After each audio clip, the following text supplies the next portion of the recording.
এই রক্তের বদলা। রক্তের বদলাটা কিভাবে? তাদের জবাবদিহিতার মাধ্যমে।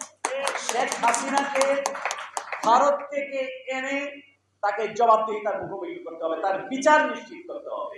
এবং যতগুলো এই ফ্যাসিস্টের দোসররা যারা এই খুন গুমের সঙ্গে জড়িত ছিল তাদেরকে উৎসাহ জুগিয়েছে, শেখ হাসিনাকে দানবীয় রূপ দিতে যারা সর্বতভাবে সহযোগিতা করেছে, হোক সে মেম্বার অফ পার্লামেন্ট, হোক সে কোনো কর্পোরেটের দুর্বৃত্ত, যে কোনো বড় গ্রুপ, তাদেরকে আইনের আওতায় এনে জবাবদিহিতার মুখোমুখি করতে হবে। না হলে পরে এই রক্তের সাথে বেইমানি করা হবে বলে বাংলাদেশের মানুষ মনে করে। তো সুতরাং আমরা চাইব অন্তর্বর্তীকালীন সরকার এই বিষয়ে জিরো টলারেন্স নীতি গ্রহণ করবে।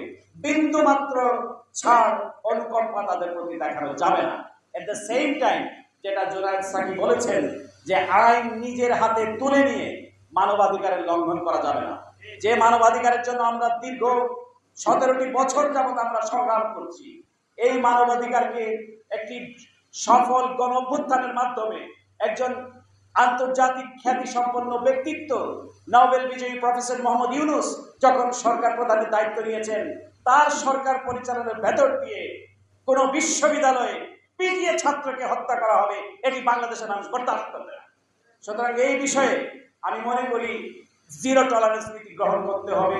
অবশ্যই এখানে ফ্যাসিস্টদের আনাগোনা আছে, তাদের প্রেতাত্মারা ভর করেছে, কিন্তু তাই বলে যারা সরকার পরিচালনার দায়িত্বে আছেন তাদেরকে যথেষ্ট সতর্ক থাকতে হবে এবং তাদের যারা লিডারশিপে আছেন সেই লিডারশিপটি শো করতে হবে। Yes, I am here.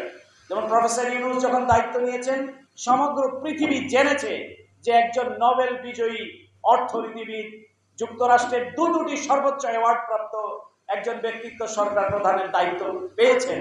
সুতরাং তার টিমমেটরা যারা আছেন আমি মনে করি তারা অত্যন্ত বিদগ্ধজন, অত্যন্ত পণ্ডিত লোক, নিজেরা দীর্ঘকাল তারা অ্যানালিসিস করেছেন। আমি মনে করি, বিশ্বাস করতে চাই তারা তাদের নামের প্রতি সুবিচার করবেন এবং মানুষের যাতে আস্থায় বিন্দুমাত্র ঘাটতি না হয় সেদিকেও তারা খেয়াল রাখবেন এবং প্রতিনিয়ত তারা জনগণের পালস রিড করার চেষ্টা করবেন বলে আমরা মনে করি।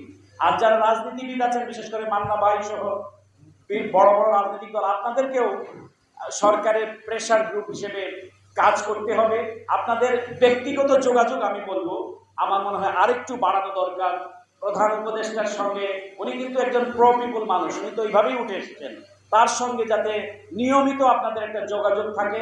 প্রধান উপদেষ্টার কার্যালয়ে যাতে এক ধরনের একটা সেল করে যে পলিটিশিয়ানসদের সাথে, রাজনীতিবিদদের সাথে যাতে একটা সেতু বন্ধন তৈরি হয়।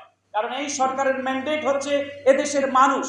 যদি এটা বিশেষ ব্যবস্থায় সরকার আসছে, কিন্তু মানুষের জন্যই তো এই সরকার প্রতিষ্ঠিত হয়েছে।